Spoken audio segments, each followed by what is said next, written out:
It's me, the missus. Hi. So I just wanted to show you guys what it's like when I have to go out and take care of the ducks, even when it's raining. Doesn't matter. Gotta take care of them. Wildrose Haven, homesteading.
All right, you guys, so that's pretty much it. And usually on our rainy day schedules, we go ahead and put their feet inside their coop during that time because, of course, it keeps it dry. But this is for all you negative Nellies out there that was making gnarly comments about, or concerned, we'll say concerned comments about how our dry ramp pour was going to survive, as well as our concrete pour. Well, there it is, it's still there. And we had a really gnarly winter, and there are no cracks. And we had a good deep freeze for a few days there, and there had no cracks or anything in this ramp. I'm really happy about it. Non-slippery, and that is what I wanted for sure. So this is what it's like here at the Flockn Club House. And as you can see, when it rains, we have like a nice little creek that runs through it because it kind of comes down into a valley right here in this section.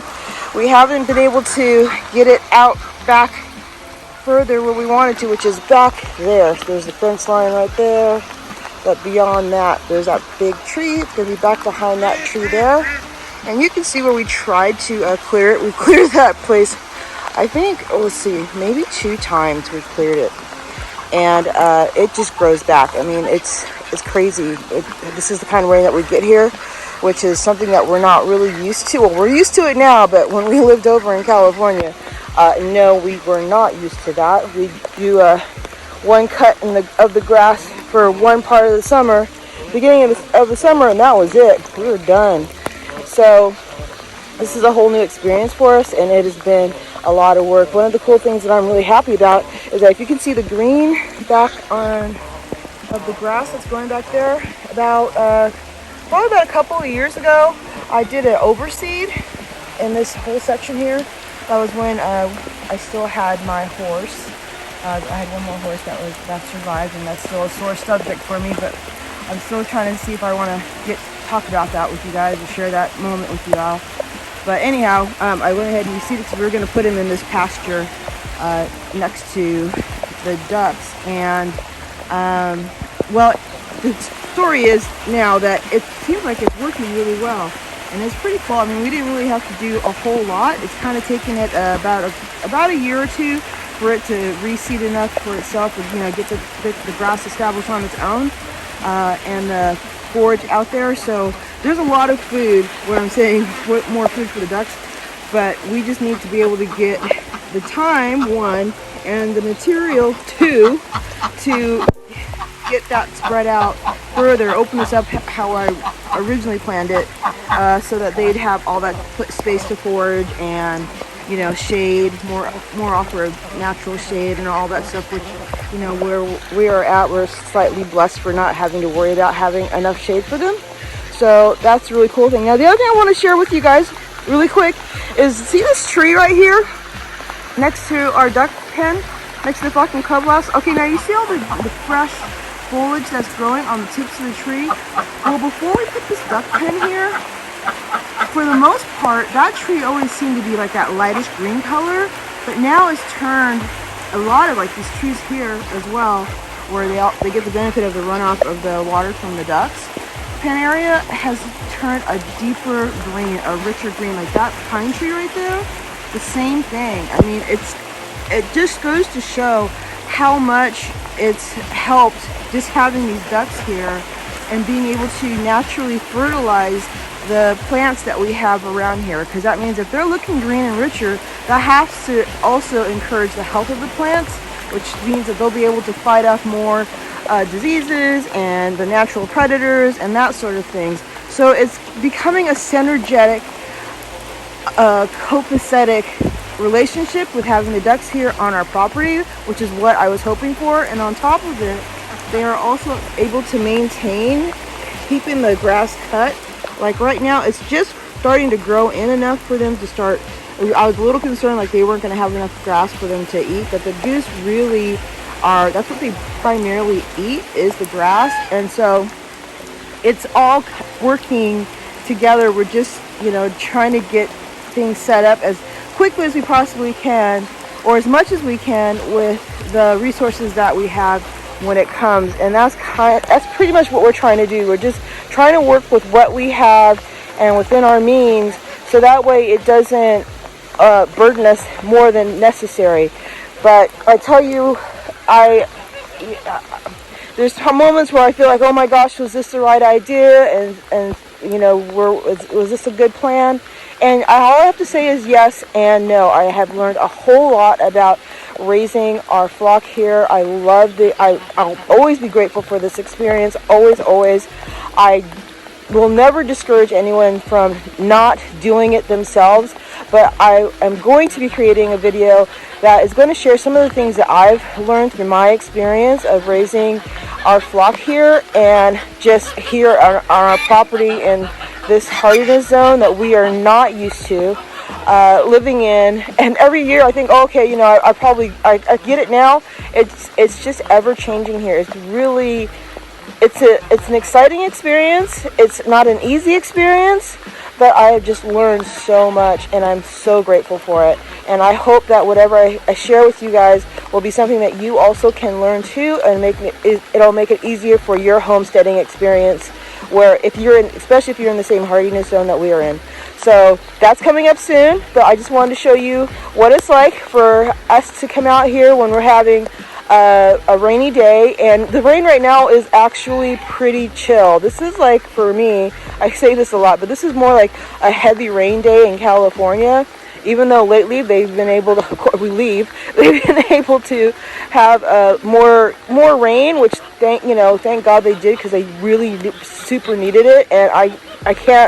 And it's so beautiful, because I know back in the day when it did rain more often when I was a kid back there, that this is what the territory would look like. I mean, not as many trees would sprout out like it is here, but it was this lush green area. It's beautiful, and I would recommend for you to go back over to California to possibly visit now. I would say possibly, because, you know, it's kind of a sad thing that all that beauty that's finally coming back naturally, unfortunately, it's just not being governed, and it's not being, the admin of California right now is a little bit on the downside. And that's just being nice. That's the only way I can put it. I mean, you know, it's too bad. However, but, you know, it's nice to live where we're at the moment. But it's completely different. I mean, it's just living out here. I mean, you have to have, there's things that you need to be able to have to survive out here, and know to be able to survive out here as well. And it's a lot easier for you if you're slightly prepared for it, especially if you're moving from a place like we used to live in California. That it's a whole different beast. So it's pretty much set up this way all day long. I just go ahead and I just give them their rations of feed for the day, especially when I know it's going to be raining all day like it's scheduled for today. That way I don't have to worry about trying to come out here and, you know, getting all soppy wet, or trying to time it when the rain kind of, backs up a little bit, or get sedated, and I can come out and not have to get, you know, completely drenched and totally soaked. But that is what it's like. And if that's for anybody out there that's starting new and you're trying to wonder, well, what do you do on a rainy day? This is what we do. If you have, you know, we just go ahead and we utilize our coop. We open up, we have 2 doors, actually we have 3 doors on our coop. So we just open up all the doors, so that way they have access to come in and out.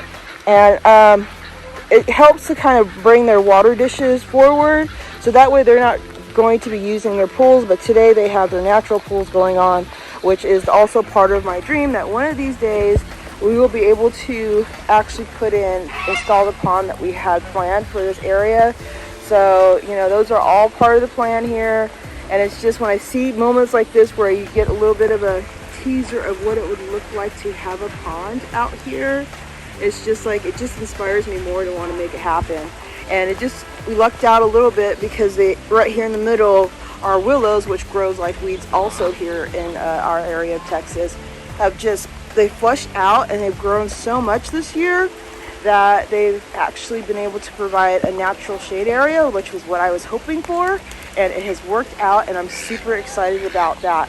So it's coming together slowly, but we have a lot more to share with you guys. And you know what will really help is if you guys would be able to go ahead and smash that subscribe button and the like button and the notification button. Put some comments down below, even if it's some positive criticism of, you know, of how you might feel that might be beneficial, or we might think about doing it this way instead of that way. That's totally cool. We love that sort of stuff because it just helps us to become better for you all. That way we can bring you all better content, which is our goal at the same time. We really want to bring you guys informative information that will benefit your homestead lifestyle as well, and if anything, even entertain you.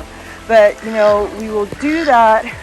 The more subscribers we have, the more opportunities we're going to be able to improve our content for you all, and that way you guys can enjoy it much more, and hopefully all the way through our videos.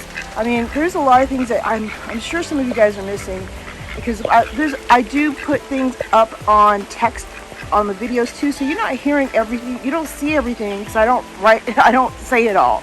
You know, so hopefully you guys don't miss those texts that I add in there for the additional information that can help you guys out too.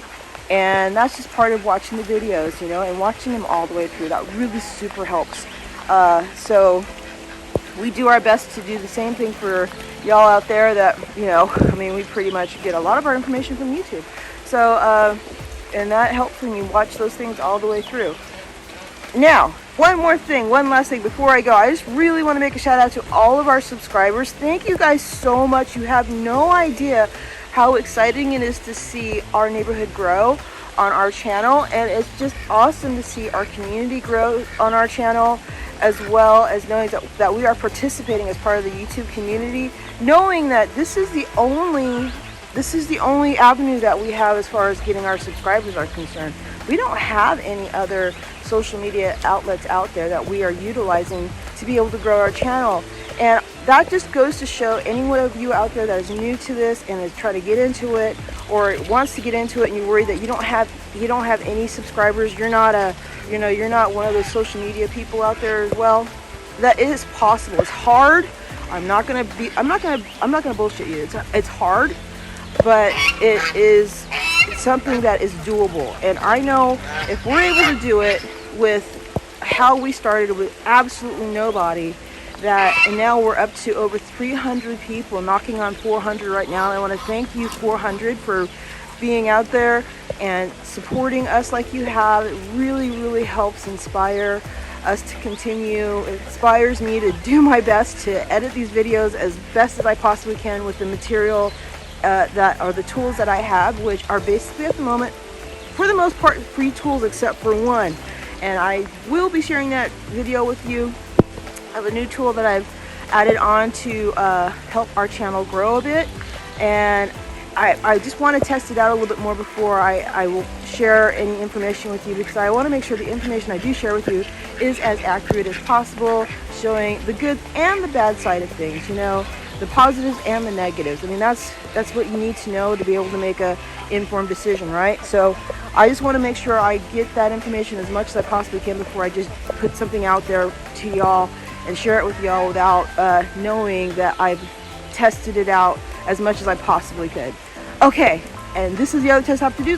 I gotta stop. I would love to sit and talk with y'all today more and more, because there's so much I have to share. There's a lot of material content I have on the flock here that I am going to be putting out. I'm hoping to have it all out by the end of this year for sure, but for the most part, I do have some things coming up, like egg hatching and having to learn how to hatch out ducks and all those things. So that's coming up soon too. So that's my moment for, oh, there it is. Okay, I'm out. All right, you guys. So thank you for taking this moment with me and sharing what it's like to have to take care of our ducks here in the morning on a rainy day. So please subscribe, get yourself notified so you don't miss out on that. And y'all take care. I am out and on to the rest of my homestead duties. Y'all come back to Wild Rose Haven, where we're doing it